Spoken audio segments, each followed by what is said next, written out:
ভালোবাসার পরিণতি কি জানেন? ভালোবাসার পরিণতি মায়া, যে মায়া কখনোই কাটানো যায় না। আসসালামু আলাইকুম আমার প্রিয় ভাইয়া ও আপুরা, আঙ্কেল ও আন্টিরা, ছোট ছোট সোনামণিরা, কেমন আছো তোমরা সবাই? চলে আসলাম নতুন আর একটা ব্লগে। আশা করতেছি তোমাদের ব্লগটা ভালো লাগবে। যদি ভালো লাগে একটা লাইক দিয়ে ব্লগটা কন্টিনিউ করো। তো যে কথা বলতেছিলাম, যে মায়া, ভালোবাসা এমন একটা জিনিস যে ভালোবাসার পরিণতি মায়া। এই মায়াটা কখনোই কাটানো সম্ভব না। একজন একজনের প্রতি যে মায়াটা কখনোই শেষ হওয়ার না, কাটানোর না। ভালোবাসা একদিন শেষ হয়ে যায়, ভালো লাগা একদিন শেষ হয়ে যায়, কিন্তু মায়া কখনোই শেষ হয় না। প্লিজ, তোমাদের যদি আমার চ্যানেলের প্রতি কোনো মায়া হয়ে যায়, এই মায়া ব্লগ চ্যানেলের পিছে তোমরা থেকে যেও। মায়া ব্লগ চ্যানেলটা তোমরা সাবস্ক্রাইব করে মায়া ব্লগ চ্যানেলের পাশে থেকো। এখানে দেখো, বাড়িতে আজকে অনেকগুলি হাঁসের ডিম আনা হয়েছে। এই হাঁসের ডিমগুলি কিন্তু শীতের মধ্যে বিশেষ করে খাওয়া অনেক উপকার। হাঁসের ডিমে অনেক ক্যালসিয়াম থাকে, সের জন্য। আর এখানে দেখো, কিছু পুঁটির মাছ শুটকি করা হচ্ছে। এখন আপাতত পুঁটির মাছ শুটকি করা হচ্ছে। তো এই পুঁটির মাছের শুটকির পরে যখন আর কিছুদিন যাওয়ার পরে ছোট ছোট খাল বিলগুলি শুকানো হবে, ওই দিক থেকে আরও অনেক ধরনের মাছ এনে শুকানো হবে। আর এখানে দেখেন, আমার বড় আপুর ছেলে ও একটা তাল পাইছে তাল গাছ তলায়, তালটা নিয়ে এসে আমারে দিল। আমি তো অবাক হয়ে গেছি এই সময় তাল দেখে। আর এখানে দেখেন, আমাদের পাড়ার উপরে চালতা আচার আর তেঁতুলের আচার, আরও অনেক কিছু ছিল, জলপাই, আমরা, তারপর পেয়ারা, অনেক কিছু ছিল। কিন্তু এখানে মনে হয় 20 টাকার করে চালতা আর 20 টাকার তেঁতুলের আচার নিয়েছে।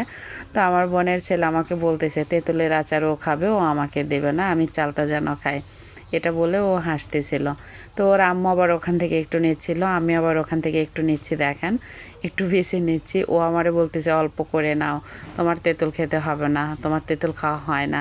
কিন্তু আসলে মজা করতেছিল আমার সাথে, কারণ ও এত টক পছন্দ করে, মানে ও খাবে আর ও আমার লোভ দেখাচ্ছে।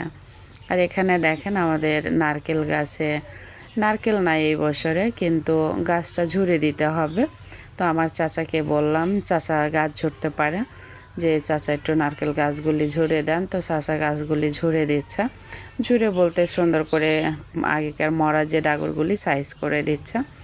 আর এই তো এখানে আমার মা গরুর যে গোবর বলে, গরুর গোবরের যে কাঁয়রা বলে, এটা আমাদের এলাকায়, তোমাদের কোন এলাকায় কি বলে এটাকে জানাতে পারো। এই গোবর কিন্তু এইভাবে পাটের যে শোলা বলে, সে পাটের শোলাতে এইভাবে গোবর দিয়ে কাঁয়রা বানানো যায়, এবং মোটা করেও গোবর শুকায় জাল দেওয়া যায়। আমাদের এলাকায় কিন্তু এই কাঁয়রাটাই বেশি বানানো হয়। তো আমার কাছে অনেক ভালো লাগতেছিল দেখে। শুকায় গেছে সব কিছু, অনেকগুলি শুকায় গেছে। আর ওখানে দেখো, কাপড় নেড়ে দিয়েছে, কাপড় নাড়া আছে। আর এই জায়গাটাতে একটু রোদ লাগে, আমাদের বাড়ির আশেপাশে কোথাও রোদ নাই। আর এখানে দেখেন, আমার বোনের ছেলে, ওর সাথে আমি কি দুষ্টামো করতেছিলাম। ও শশা কুচি ও খাবে, আমাকে দেবে না। তো আমি বলতেছিলাম আমাকে একটু দাও দাও, ও দেবে না। ও আমারে দিয়ে আবার আমার হাত থেকে ও খাচ্ছিল। আর এখানে আমার আব্বা কিছু বাজার নিয়ে আসছে, তো বাজারটা তোমাদের সাথে শেয়ার করতেছি। এখানে অল্প কিছু তেলাপিয়া মাছ আনা হয়েছে, ছোট ছোট, খুব একটা বড় না। তো আমি আব্বাকে বললাম যে আব্বা, তেলাপিয়া মাছ নিয়েছেন কেন এত ছোট ছোট? বলতেছে বড় ছিল না, ছোট ছিল, এই জন্য অল্প করে নিয়েছি, বড় পেলে বেশি করে নিয়ে আসতাম।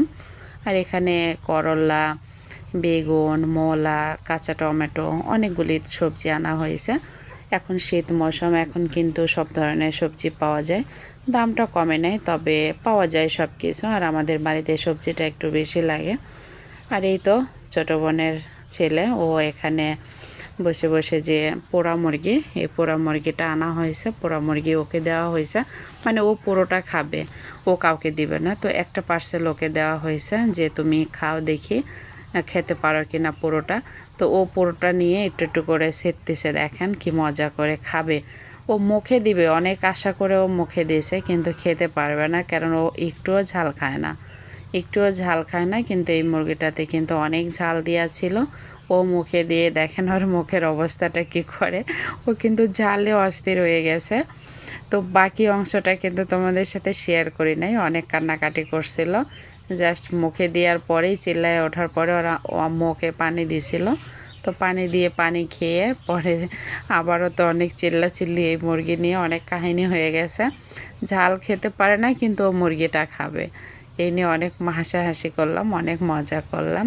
আসলে প্রতিটা বাড়িতে ছোট বাচ্চা থাকলে কিন্তু বাড়িটা ভরা থাকে। ও যখন আসে বেড়াতে তখন বাড়িটা মনে হয় ভরে থাকে, কিন্তু ও যখন আবার চলে যায় তখন বাড়িটা ফাঁকা হয়ে যায়। কারণ আমার ছেলে বড় হয়ে গেছে, আবার আমার সব বোনেরই বাচ্চা কাচ্চা মোটামুটি বড় হয়ে গেছে, ওই একটু এখন ছোট। আর এখানে দেখেন আমার আব্বার কোলে আমার বোনের ছেলেটা অনেক মজা করতেছিল, নানার সাথে দুষ্টামো করতেছিল। আর আমার আব্বা যখনই সকালে ঘুম থেকে উঠুক বা বিকালে যেই সময়ই হোক না কেন, শুধু আমার আব্বাকে মানে বাজার দেখায় দেবে, বাজারে যাইতে যে রাস্তাটা ওই রাস্তা দেখায় দিবে আর বলবে যে বাজারে যাবে। ও কিন্তু এখনও পুরো কথা শিখে না। তা আমি আবার বলতেছিলাম যে কি করো, তো ও মাথা নেড়ে আমাকে কি জানে বলতেছিল, কথা শেখা নাই কিন্তু ও বলতেছিল। আর আব্বাকে বলতেছিল যে বাজারে যাবে। তো আমার আব্বা দেখেন ওর সাথে দুষ্টামো করতেছে, আদর করতেছে, মজা করতেছে।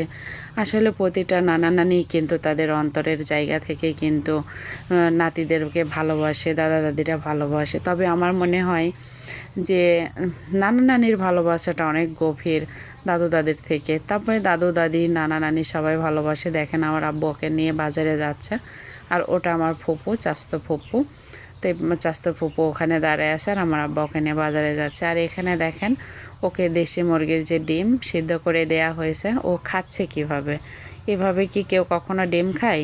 আপনাদের বাচ্চারা কীভাবে কখনো ডিম খাইছে নাকি জানাবেন। ও ডিম একবারে হাত দিয়ে ছোট্ট ছোট্ট করে কেটে ভেঙে হাত দিয়ে কী যে করতেছে। তাহলে পুরো ডিম যদি ও হাতে করে নিয়ে খায় ওরই ভালো হবে না। দেখেন ডিম ভাঙতেছে কি করে, ছোট্ট ছোট্ট করে ভাঙতেছে। এখন ওটা কি খাবে না ও ভর্তা বানাবে বুঝতে পারতেছি না আসলে। আর কাউকে ধরতে দিবে না, ওর মাকেও ধরতে দিবে না, আমাকেও ধরতে দিবে না, নানুকেও ধরতে দেবে না। মানে ও একাই খাবে, বলতেছে ও একাই খাবে, ইশারা করে বলতেছে। তো এই যে ও খাচ্ছে দেশি মুরগির ডিম, সকালে সিদ্ধ করা হয়েছে, সবাই খাওয়া হয়েছে একটা করে। এখন শীত মৌসুম, এখন দেশি মুরগির ডিম যদি উমে বসায় বাচ্চা উঠবে না, এর জন্য খেয়ে ফেলানো হচ্ছে।